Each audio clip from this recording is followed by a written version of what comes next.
جس طرح سے انسان کا عمل میں پیوریفیکیشن آتی چلی جاتی ہے، سوچ میں مثبت تبدیلی آتی چلی جاتی ہے، نفس کے بھی کوئی ایسے لیول ہیں کہ ہمیں پتہ چلتا ہے کہ اب ہم اپنے آپ کو ایویلویٹ کر سکتے ہیں کہ ہمارا نفس کیسا ہے، وہ کس لیول پر ہے، ہماری تبدیلی کچھ ایسی چیزیں، کیا ہمیں اس بارے میں کوئی رہنمائی ملتی ہے؟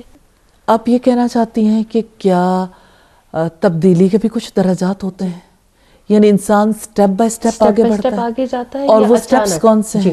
جی بات یہ ہے کہ تبدیلی بھی اچانک نہیں آ جاتی کہ انسان رات کو سوئے اور وہ یعنی برائی کی حالت میں سوئے اور نیت کر کے سوئے کہ اب اچھا بننا ہے تو صبح سویرے وہ خالص مومن ہو، ایسا نہیں ہوتا۔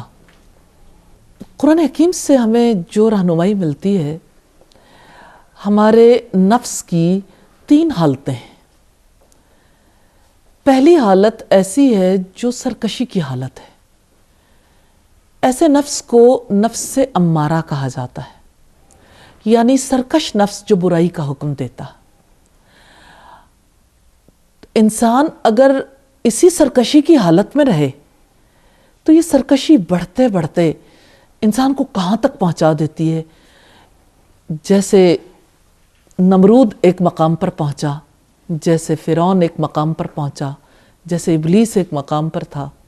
لیکن واپس پلٹنا چاہیں تو پلٹتے ہوئے آپ محمد صلی اللہ علیہ وسلم کے دور کے افراد کو دیکھیے، کیسے اس دور میں تبدیلی آئی تھی کہ وہ لوگ جو سرکش تھے کس طرح سے تبدیلیوں کو قبول کرنے کے بعد آہستہ آہستہ آہستہ آہستہ اپنی اصلاح کرنے کے قابل ہوئے۔ تو یہ پہلا درجہ سرکشی کا ہے، جس میں انسان شیطان کے ہاتھوں اغوا بھی ہوتا ہے۔ اس کے دل کی حالت یہ ہوتی ہے کہ دل کے اندر کینہ ہے، بغض ہے۔ پھر اگر مالی اعتبار سے دیکھا جائے تو بخل ہے، اگر باقی اعتبار سے دیکھا جائے تو ساری برائیوں کا سرچشمہ بن جاتا ہے انسان کا نفس۔ اندر سے بھی برائی ہے اور باہر بھی اس سے برائی کا اظہار ہوتا ہے، نہ دل بچتا ہے، نہ زبان بچتی ہے، نہ اعضاء بچتے ہیں۔ لیکن جو انسان اس کے لیے ایفرٹ شروع کر دیتا ہے، اس ایفرٹ کے شروع کرنے پر آپ یوں سمجھ لیجئے کہ فرض کریں کہ کوئی اپنی زندگی سے جھوٹ کو نکالنا چاہتا ہے، تو اگر وہ 100% بھی جھوٹ بولتا ہے، 4% چھوڑتا ہے تو 96% پہ آئے تو اس کو تو یوں ہی لگے گا کہ کوئی تبدیلی نہیں آئی، لیکن تبدیلی کے عمل کا آغاز ہو گیا۔ اب 96% سے آپ بلو جا رہے ہیں تو نیچے جاتے جاتے آپ 50% پر آ گئے، تب بھی آپ کو تکلیف ہوتی ہے، پھر آپ 40% پہ آئے، لیکن پیوریفیکیشن کا ایک عمل شروع ہو گیا۔ اسی طرح سے دوسری سٹیج نفس لوامہ کی ہے۔ یہ وہ عمل ہے کہ جب آپ برائی چھوڑ رہے ہو اور بھلائی کی طرف بڑھ رہے ہو، لیکن برائیاں ہو جاتی ہیں۔ یہ ملامت گر نفس ہے جو برائی ہونے پہ ملامت کرتا ہے، اور اس ملامت کی وجہ سے انسان پر رحمت ہوتی ہے، کیونکہ انسان پھر اور زیادہ تکلیف میں آتا ہے، پھر توبہ کرتا ہے، پھر اپنے رب کی طرف رجوع کرتا ہے، اور آخر میں انسان اپنے آپ کو پیوریفائی کرتے کرتے نفس مطمئنہ کی سٹیج پہ پہنچتا ہے۔